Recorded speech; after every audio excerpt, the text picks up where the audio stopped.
Good morning. It's Joe Winberg, and I'm out here again in the jungle, and I'm taking a extended view of some brew I'm brewing up here. As you can see, I got some copper tubing tied to a string and dangling in this gallon of water. I hope to make an insecticide or pesticide, and the liquid will have copper infused in it. I hate to use that word because everybody uses it. Infuse this, infuse that. Go infuse yourself, you know. But anyway, the copper's dangling in it. There's going to be copper, traces of copper in the water, and I'm going to go spray in the jungle, mostly the vines, like the grapevines and so on. See if I can get rid of those leaf borers. So that's that. But the reason why I grabbed the camera and came out here today is because, lo and behold, as I was watering / fertilizing the plants in the raised bed, I noticed that the magnolia had put out a bloom that was at a height that I could photograph. And I thought, well, I got to get that for the folks. It wouldn't be nice of me not to. So that's the wonderful magnolia flower. You see there'll be another one behind it soon. And the two that were out a few days ago, they're done. But there'll be another one there and there. So we'll be doing magnolia flowers. Yes, we will. And so while I was out here doing what I said I was doing, I came across a happy turtle. A good sized one too, by the way. I don't know if he's still back here. And he was scampering around here in this mess. And he said, oh no, I got the birds out of here excluded. Now I'm going to get a turtle. Well, I'm not too worried about it. I don't think he's going to be able to negotiate his way, or her way, through the wire mesh here. And even if he does, I believe his normal tendencies in the woodlands would be to go after the low bush blueberries, which the berries on those things are like maybe 12 inches off the ground.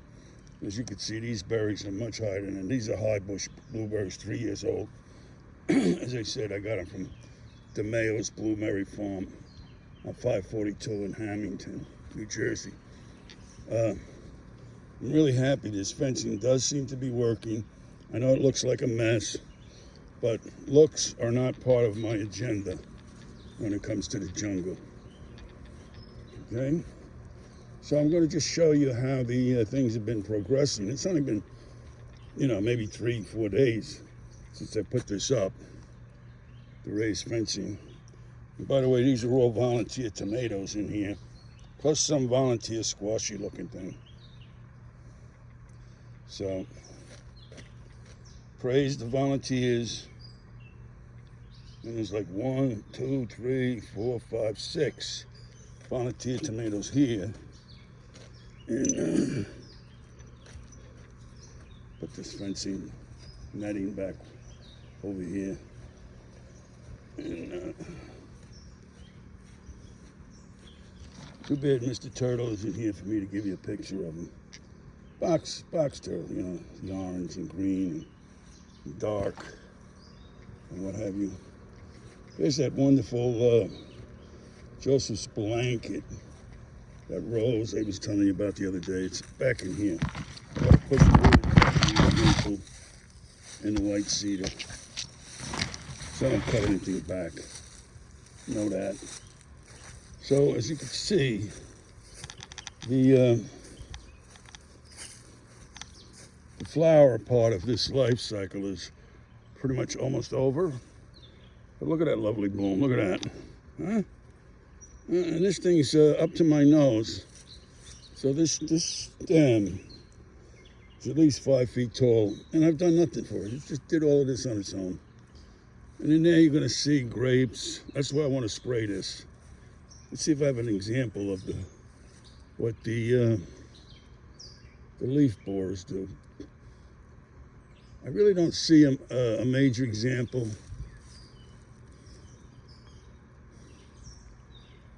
But there are grapes, and if I get lucky, look, you can see them in there. You see them?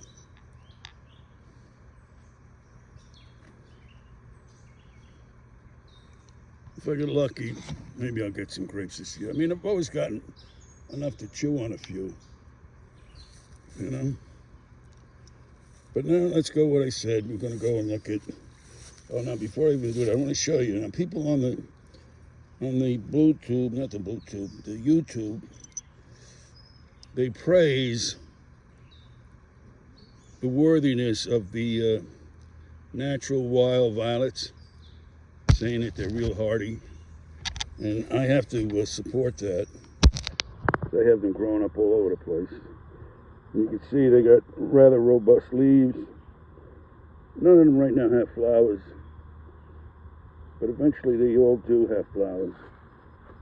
And they're scattered throughout the jungle. Even in the dense woody part, they're on the ground. This tree here, I want to say it's also a Japanese maple, and it gets some tremendously beautiful color in the fall. It's starting to take off. It was a little slow starter in the beginning, but it's really starting to take off, you know. This is another crop myrtle back here. This is a separate kind of space back here. And these are some like swamp azaleas, and eventually they actually get named imperial azalea. They have a really tremendously good looking flower, big. You know, now look at that, folks. You're really on a happy day here. I came out to pick the first raspberry of the season. See it? See it over there? I'm gonna get that puppy. I'm gonna pluck it right in my mouth. Wonderful. Wonderful. And as we all know, where there's one raspberry, there's plenty more. This is just a small segregated spot with raspberries here. There's another swamp azalea. There's a few other kind of shrubs in here. This one that I'm pointing to, very early flowers, very early, pinkish. There's more of it back there. Very nice. This is a nice flowering tree in the spring. There's a giant, whatever it is, green giant, a red maple. These guys, once they get established, they grow vigorously, and that's what I want, vigorously. This is some sort of Japanese cypress, I think. Beautiful tree. Nice to make a little aesthetic accent in your otherwise jungly maze.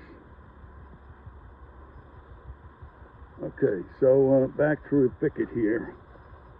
Push my way through one type of Japanese maple. In the fall, this guy has wonderful color.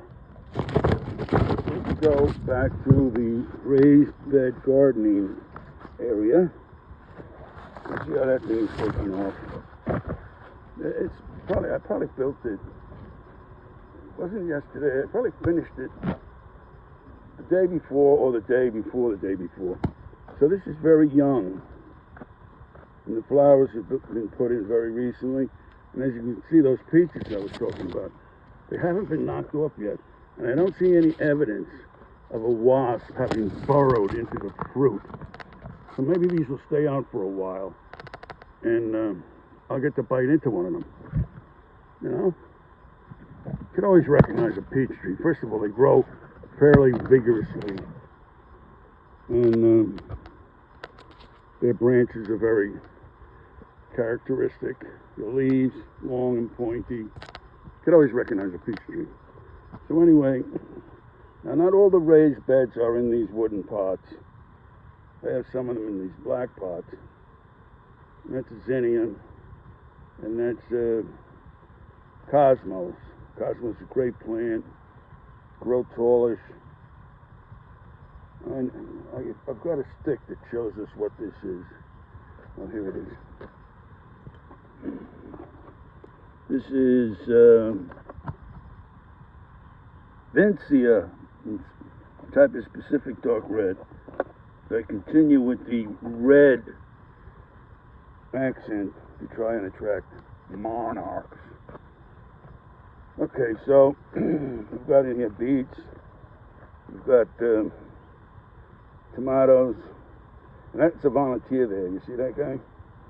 Volunteer tomato, volunteer tomato, volunteer tomato. This is a broccoli raw that probably got in here as it was actually formerly planting a broccoli raw. Some more of these plants in the raised bed, part of the garden, in pots. These are basil plants, and I like to, at this stage, nip off the seeds. And when the plant gets larger, I'm actually picking to get some flavor. I'll pick those flowers and put them in the pot or whatever I'm cooking.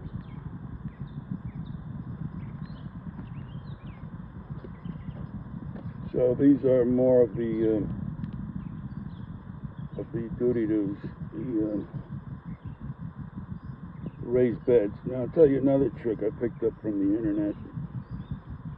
Some guy was spouting, burying a log in these contraptions that had been in water soaking for a few days so that you get a little water. And this would be a log that is probably out on your wood pile, so it already is a number of years of degrading. So put it in the water. Hopefully it would degrade a little more. I got some kind of tomatoes here. These are Juliet hybrid. They're supposed to be a little bit like a plum and a little bit like a cherry tomato. I still haven't gotten the sweet 100s. I will get the sweet 100s. That is a must for this year. So anyway, as I was saying, you put the log underneath there and you bury it. I have compost, so I buried it partially in compost, and then with regular soil, and then a mixture of regular soil and peat moss.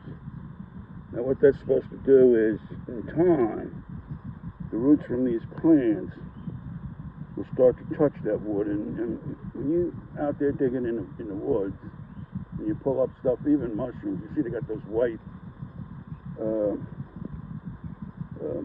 massy roots, hair-like. Well,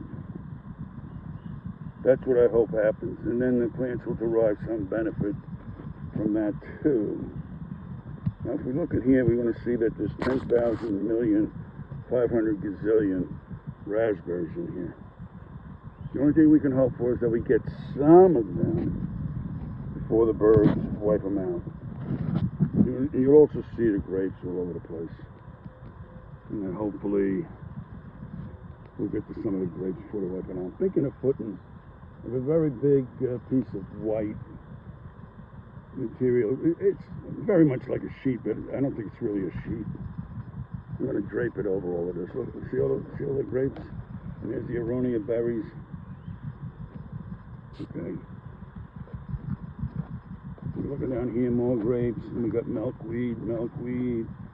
Like I said, these are the ones I didn't cut.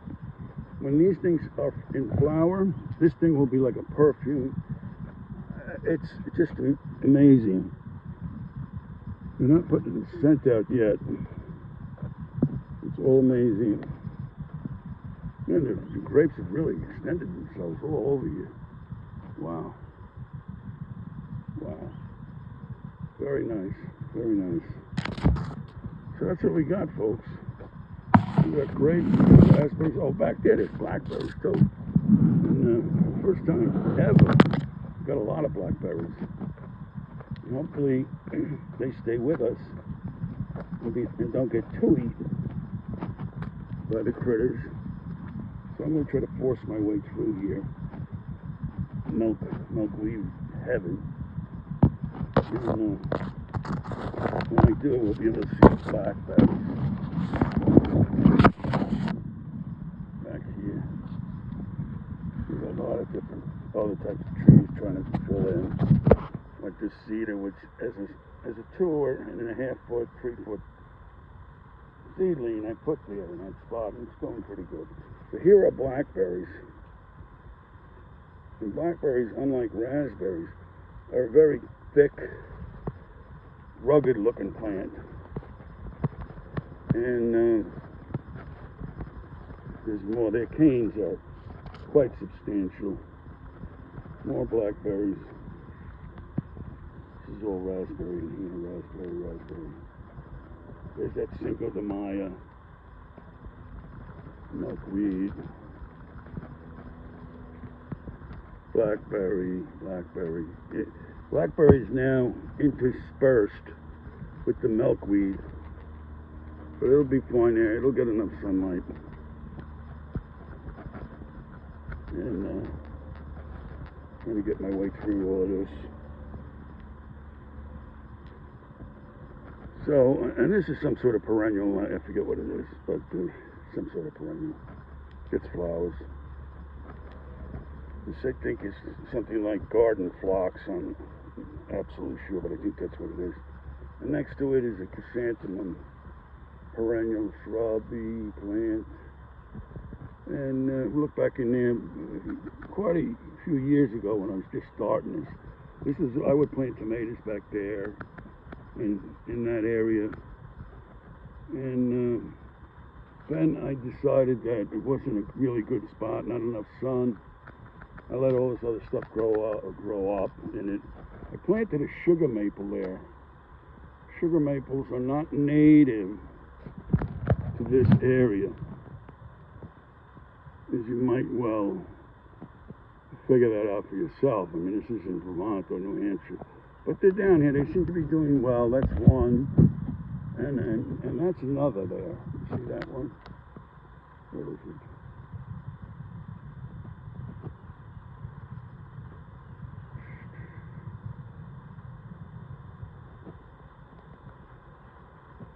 Sugar maple, where are you?